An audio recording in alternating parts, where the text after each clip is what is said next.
Hello class seventh, मैं हूँ Rohit. Last time हम लोगों ने एक चैप्टर शुरू किया था, प्रिमल टू द कॉन्स्टिट्यूशन, और हम लोग अब तक पेज नंबर 68 कवर कर चुके हैं। 69 भी कवर हो चुका है, और आज का पेज है हमारा जो हमें डिस्कस करना है वो है पेज नंबर 69 के बाद 70। लास्ट टाइम हमने जस्टिस डिस्कस किया था। जस्टिस 3 पार्ट थे, social justice, economic justice and political justice. आज का टॉपिक है लिबर्टी। पहला टॉपिक, लिबर्टी का मतलब क्या? आज़ादी। क्या कुछ भी करने की आज़ादी? एक गाना था, मैं चाहे ये करूँ, मैं चाहे वो करूँ, मेरी मर्जी। ऐसे तो नहीं होगा कि आप जाके सड़क के बीच चौराहे पे जाके आप बैठ जाओ कुर्सी डाल के कि मैं तो यहीं चाय पीऊंगा, मेरा देश आज़ाद है, लिबर्टी है मुझे, है ना, मैं जो मर्जी आए करूँ। ऐसा क्या इस तरह की लिबर्टी है? नहीं। लिबर्टी का मतलब ये नहीं है। लिबर्टी का मतलब है कि आपको लिबर्टी है, लेकिन बिना किसी दूसरे की लिबर्टी को डिस्टर्ब किए बगैर। यानी मेरी लिबर्टी केवल मेरे, जहाँ तक मेरी रेंज है, मेरा रेडियस है, उतने में है। अगर मेरी लिबर्टी किसी और की लिबर्टी को डिस्टर्ब कर रही है तो फिर क्या हो गई? लिबर्टी खत्म हो गई। आपकी लिबर्टी आपके रेडियस में है। आपकी लिबर्टी मतलब ये नहीं कि आप दूसरे की लिबर्टी को डिस्टर्ब करें। आप अपना काम करिए, अपनी पूजा पाठ, अपना खान पान सब करिए। आप म्यूजिक सुन रहे हैं, अपने घर में म्यूजिक सुनिए, कोई दिक्कत नहीं है। पर अगर आपकी म्यूजिक से आपके पड़ोसियों को तकलीफ हो रही है, आपने वॉल्यूम कुछ ज्यादा ही बढ़ा दिया है, तो उनकी लिबर्टी का क्या है? ये वायलेशन है। इस तरह की लिबर्टी की बात नहीं करता हमारा कॉन्स्टिट्यूशन। तो देखते हैं किस तरह की लिबर्टी की बात करता है। Liberty implies that there should be no coercive, unfair restriction upon us, as that there should be an atmosphere conducive to the development of our inherent capacities। मतलब क्या है कि हमें कोई इस तरह का मतलब अनफेयर रिस्ट्रिक्शंस नहीं हमारे ऊपर है। हमें कहीं पे जाने की आज़ादी है, घूमने की आज़ादी है, काम करने की आज़ादी है। देश में कोई पासपोर्ट और वीज़ा नहीं लगता है। देश हमारा है, सारे लोग भाई भाई आपस में हैं। कोई भी कहीं भी जाके काम कर सकता है, घूम सकता है, जॉब कर सकता है, किसी तरह के प्रोफेशन को ज्वाइन कर सकता है। कोई बाउंडेशन नहीं कि आपको गवर्नमेंट में इलाज कराना है, आप प्राइवेट में कर सकते हैं। कोई जरूरी नहीं कि आपको गवर्नमेंट में ही पढ़ाना पड़ेगा।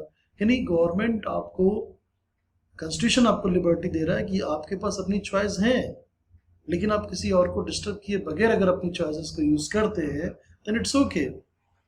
In a democracy, citizens enjoy liberty. A fact, democracy becomes mature only if citizens enjoy freedom.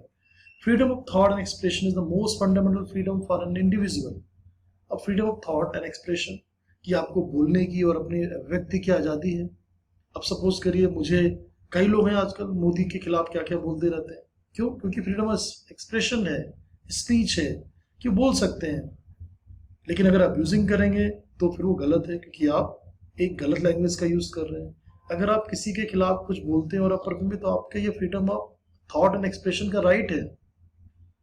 अगर मैं किसी पॉलिटिकल पार्टी की नीति से सहमत नहीं हूं और मैंने उसके खिलाफ बोल दिया प्रॉपर लैंग्वेज में, तो मेरा राइट है। लेकिन कई स्टेट में हमने देखा है कि कभी कभी ये महाराष्ट्र में भी हुआ है, बंगाल में भी हुआ है, कि आपने किसी पर्टिकुलर पार्टी के अगेंस्ट में कुछ बोला, नॉर्मल वे में बोला, कोई अब्यूजिंग वर्ड नहीं यूज किया, और वो आपको freedom of expression and thought का राइट है। जो कॉन्स्टिट्यूशन ने दिया है कि आपको जो बात सही नहीं लग रही आप उसके ऊपर बोल सकते हैं, कह सकते हैं पब्लिक फोरम पे, अपने यूट्यूब पे, अपने सोशल मीडिया पे। लेकिन बाद में उस बच्ची को, उसकी को अरेस्ट कर लिया गया, उस आर्टिस्ट को अरेस्ट करके जेल में डाल दिया गया। बंगाल में ममता बनर्जी ने, या महाराष्ट्र में एक दो बार वैसा हुआ, तो गलत है। तो कभी कभी पार्टीज हमारा जो लोगों का अपना राइट है freedom of thought and expression का, उसका वायलेशन कर देती हैं, आम लोगों को परेशान करते हैं। किसी ने पीट दिया किसी नेता के खिलाफ, लोग उसको घर से उठा ले गए, मारा पीटा, उसका मुंडन करा दिया, तो गलत है, उसका हेडशिप करा दिया। या बंगाल में ऐसा कई बार हुआ है, महाराष्ट्र में हुआ है।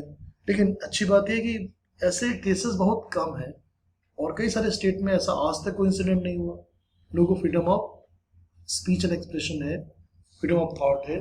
अगर वो गवर्नमेंट की किसी पॉलिसी से सहमत नहीं है तो वो जाके बोल सकते हैं अपने सोशल मीडिया पे, और चलता रहता है, लोग बोलते हैं।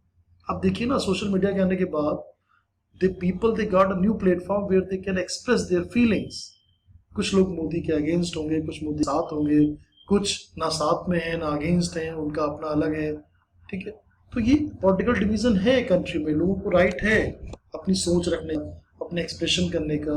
और कुछ बड़े बड़े ऐसे ग्रुप है, बड़े बड़े ऐसे सोशल मीडिया के चैनल्स हैं जो पूरे का पूरा पब्लिक ओपिनियन चेंज कर देते हैं, एक के खिलाफ लोगों को बांट देते हैं, बांटने की राजनीति करते हैं। वो जोड़ने की जगह लोगों को तोड़ने का काम करते हैं और लोगों को लड़ाते हैं। तो हमें ऐसा नहीं करना चाहिए। First we should have the feeling of first we are Indians, development, we have to develop this nation and not to fight ourselves. पता नहीं ये फीलिंग कब आएगी। A give and take of ideas enhance the spirit of cooperation and unity among us. तो constitution क्या बात कर रहा है कि कॉपरेशन करें लोग एक दूसरे से, यूनिटी रखें, लेकिन कभी कभी नहीं दिखता है सोसाइटी में। Similarly, it also enables us to understand the various dimensions of any problem. The liberty of belief, faith and worship implies religious freedom. Religious freedom है, अपने मंदिर में घंटी बजाइए, अजान दिए, लेकिन अब इतना वॉल्यूम कर दो कि दूसरे को डिस्टर्ब होने लगे तो खराब है। यानी आप अपनी पूजा पाठ करिए बिना दूसरी कम्युनिटी को डिस्टर्ब किए, चलेगा, कोई प्रॉब्लम नहीं है। हम अजान की रेस्पेक्ट करेंगे, आप मंदिर की घंटी की रेस्पेक्ट कीजिए और वॉल्यूम कम रखिए। बच्चे पढ़ रहे हैं, है ना, बच्चे तो आपके में भी होंगे, इधर भी होंगे, या क्रिश्चियन में कुछ हो रहा है, यानी कोई फेस्टिवल मनाइए, आप कुछ भी कीजिए, थोड़ा सा बस ध्यान रखिए कि जो दूसरी कम्युनिटी या दूसरे रिलीजन के लोग हैं उन्हें उनका रेस्पेक्ट करिए और उनकी लिबर्टी का भी ध्यान रखिए।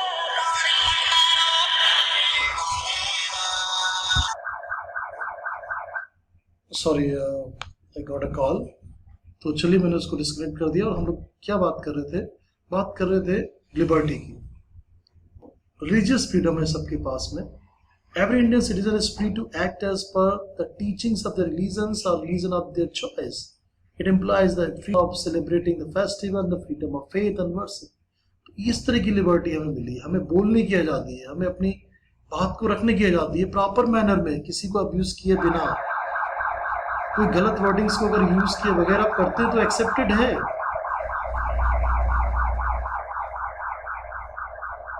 तो कॉन्स्टिट्यूशन में वो एक्सेप्टेड है। लेकिन आप किसी को अब्यूज कर, मैंने देखा सोशल मीडिया पे क्या क्या लोग लिखते हैं मोदी जी के खिलाफ या किसी और लीडर के खिलाफ, किसी शिवसेना के लीडर के खिलाफ या किसी भी पार्टी के खिलाफ, तो वो गलत है। या कई बार पॉलिटिकल लीडर्स भी ऐसा उल्टा सीधा बोलते हैं जानबूझ के ताकि लोग डिवाइड हो जाएं और आपस में लड़ें, वो भी गलत है। तो चाहे वो लोग हों, चाहे वो उनके नेता हों, लीडर्स हों, दोनों को इस बात का ध्यान रखना कि हम स्पीच और एक्सप्रेशन का आप मिसयूज ना करें। लोगों को जोड़ने का काम कीजिए, लोगों को तोड़ने का काम मत कीजिए, क्योंकि कॉन्स्टिट्यूशन ऐसा कहता है। कॉन्स्टिट्यूशन क्या बात कर रहा है? कोऑपरेशन की बात कर रहा है, यूनिटी की बात कर रहा है, और आप यूनिटी को तोड़ने की बात कर रहे हैं तो गलत है। इस तरह की फ्रीडम की कल्पना हमारे संविधान में की गई है। इक्वालिटी क्या है? The preamble guarantees the single citizen and equality of status end of opportunity. हमारा प्रीएम्बल गारंटी करता है कि भाई सारे लोगों को इक्वालिटी का चांस मिलेगा, इक्वल ट्रीटमेंट। सब लोग, all people they are equal before the law, same rule same चलेगा। लेकिन आपको पता है कि जो गरीब आदमी है उसको सजा हो जाएगी, और जो आदमी है वो पैसे के दम पे लूपहोल्स निकाल लेगा जुडिशरी के और बच जाएगा। सलमान खान को कितने साल केस चला, बाद में कितनी छोटी सी सजा हुई। तो ये डील करता है कि देखा जाए तो कहने को तो इक्वल हैं हम सारे इंडियंस, लेकिन प्रैक्टिकल लाइफ में ऐसा नहीं है। जिसके पास पैसा है, नेटवर्क है, सोर्स एक्शन है, वो बच जाते हैं। और कई बार बेगुनाह इनोसेंट लोग, गरीब लोग बलि के बकरे बन जाते हैं। ऐसा मैं अपने पर्सनल एक्सपीरियंस से बोल रहा हूँ, जो मैंने देखा सोसाइटी में, जो होता है न्यूज़पेपर जो पढ़ता हूँ। So it means that all have equal human status and there will be no discrimination based on caste, creed, sex, place of birth etcetera. लेकिन हमारा एक स्टीरियोटाइप माइंड बन जाता है, यार इस कास्ट का आदमी है तो ऐसा ही होगा, इस क्रीड का आदमी तो ऐसा ही होगा, इस रेस का है नहीं ऐसा ही होगा, महिलाएं तो ऐसी होती हैं सेक्स के अकॉर्डिंग, अरे ये वाले पुरुष तो इस इलाके के ऐसे ही होते हैं, अरे ये वहां पे पैदा हुआ तो ऐसे ही होगा। तो ये जो स्टीरियोटाइप माइंडसेट है हमारा, ये गलत है, इसको नेगेटिव माइंडसेट। तो हमने बोल दिया कि हाँ भाई सारे मारवाड़ी तो ऐसे ही होते हैं, सारे राजपूत तो ऐसे ही होते हैं। तो ये गलत माइंडसेट है।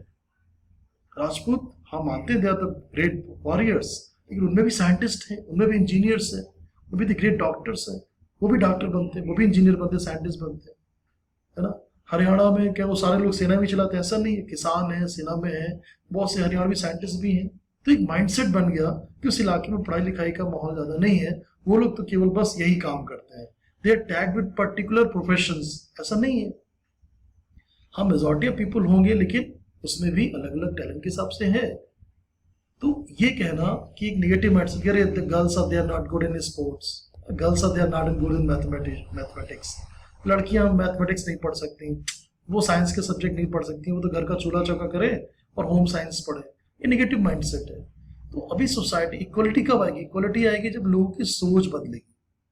लोगों की सोच जो किसी कास्ट के लिए है, जो किसी क्रीड या किसी सेक्स या प्लेस ऑफ बर्थ के लिए है, तो लोगों की सोच जब बदलेगी तभी प्रॉपर वे में इक्वलिटी। गवर्नमेंट ने तो बोल दिया कॉन्स्टिट्यूशन में, भाई सब हाँ सारे भारतीय सारे इंसान इक्वल हैं कानून की नजर में, देश की नजर में सबको इक्वल अपॉर्चुनिटी मिलेगी, लेकिन लोग नहीं करते ना। लोग एक दूसरे को इक्वल नहीं मानते, वो क्या मानते हैं? मैं बेटर हूँ, मैं तुमसे बेटर हूँ।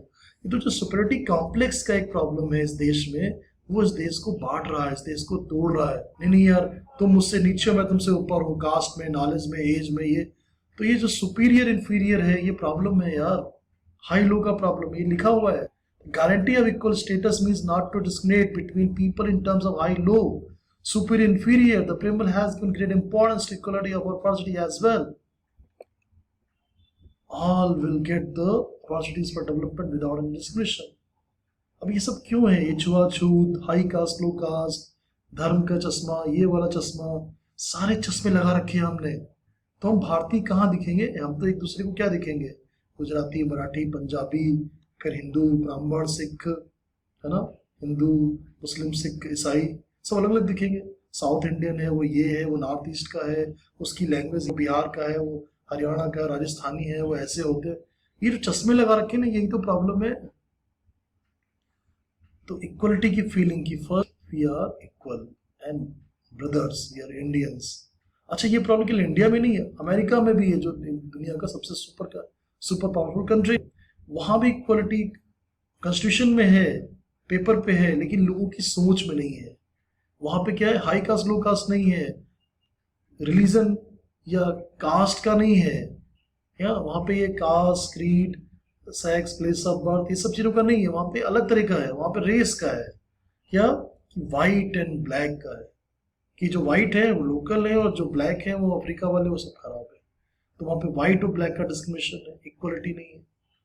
प्रॉब्लम हर जगह है, लेकिन इंसानों की सोच कब थोड़ा डेवलप होगी, आई होप हमारी कंट्री में तो होनी चाहिए कम से कम।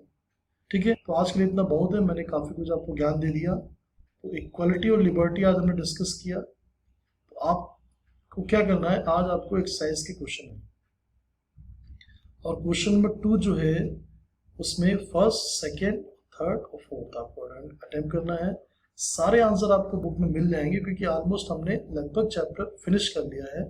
क्योंकि हमने लिबर्टी डिस्कस किया, इक्वलिटी डिस्कस किया, और एक ही टॉपिक बचा है, वो है फर्टर्निटी।